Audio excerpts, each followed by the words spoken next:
everybody. My name is Travis KOEHLER, and this is my co-host, Bradley SIMONEAUX. We're here today just to tell you a little bit about what we're going to be doing in the 2014 college football season. We're putting together this show called The Scene, and what we're going to do is follow the football scene around Atlanta to the official bars of the schools that are in the biggest games of the week. So basically to show you what it's like to be a huge fan of LSU, Florida State, Georgia Tech, Georgia, South Carolina, Auburn, Alabama, and show you what it's like to be one of their fans in and around Atlanta. Hey Bradley, what do you think makes Atlanta a good football town? Well, it's the perfect location for the most passionate fan bases in America. It's at the heart of the SEC, it's the biggest city in the South, and it also has the overlap from the ACC. So you've got two conferences basically headquartered in Atlanta, even though their headquarters are elsewhere.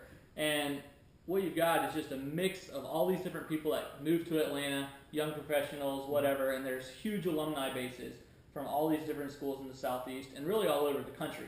And so Atlanta is a great place to just go out and experience what each college football fan base really has to offer, because there's so many different cultures and parts of the country represented here. Absolutely. Atlanta is such a popular college football town. I don't know if everybody knows this, but they actually put the College Football Hall of Fame. The Hall of Fame is going to be opening later this year.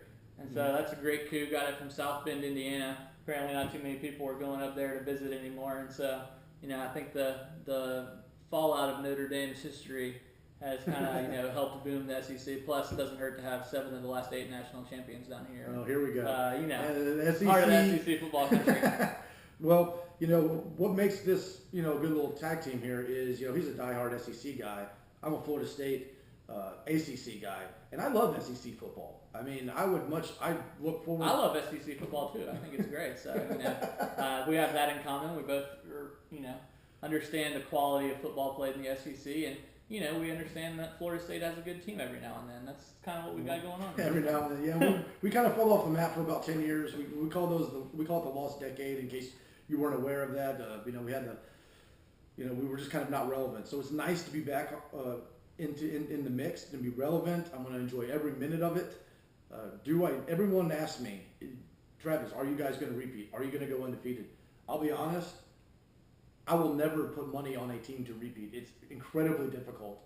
I mean, even though maybe we do have the easiest road there, that by no means gives us a direct pass to the title. I think we probably stumble along the way somewhere and lose a game. I just think that's kind of how the cookie crumbles more times than not, especially when you have a target on your back, which we do now. But it is good for the sport in general, I think, for college football not to be completely dominated by the SEC. It is nice to have another team come in every now and then and share some of the spoils. So having Florida State back at the top of college football, it's only a good thing for the game. And now that we're transitioning to the first year of a college football playoff, there's a lot of changes in the air. There's going to be a lot of new kinks to work out in the college football ranks, but it's going to be an exciting year. There's going to be a lot of drama, especially towards the end of the year, and nobody really knows how it's going to work with this new selection committee, but it's a learning process for everybody, and so this year is going to be a year for the history books. Absolutely, and the other thing you fans should kind of budget for is the financial cost of going to all these games at the end of the year. If your team is in the mix for the national title and they get in the playoffs, as a Florida State fan, I might be going down to the Florida game at the end of November. Then I got the ACC game in Charlotte. Then there's the first round of the playoffs, and then hopefully, we get to the final game. That's 4 games that I would have to travel to and pay money. And that's a lot of money.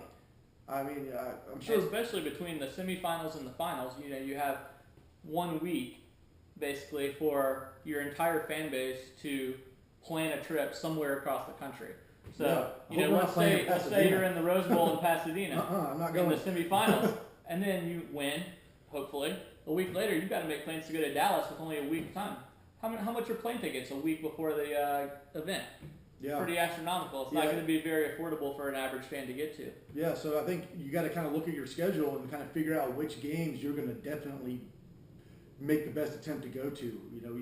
I know you can get plane tickets early and save a lot of money, but you're kind of running that risk there. I know a lot of people that paid off this past season for Pasadena. By the time I got around to doing it, it was $1,500 just to fly out there, and that was for one person. Then I had the ticket, it's a lot of money, so it gives you a little bit to think about. Well, I'm just glad college football's not making the same mistake the World Cup does. Nobody wants to see the losers of the 2 semifinal games play in a third-place consolation game. I mean, that's just embarrassing for whoever goes out, and we don't need to have any of that here, so at least America's got that one right.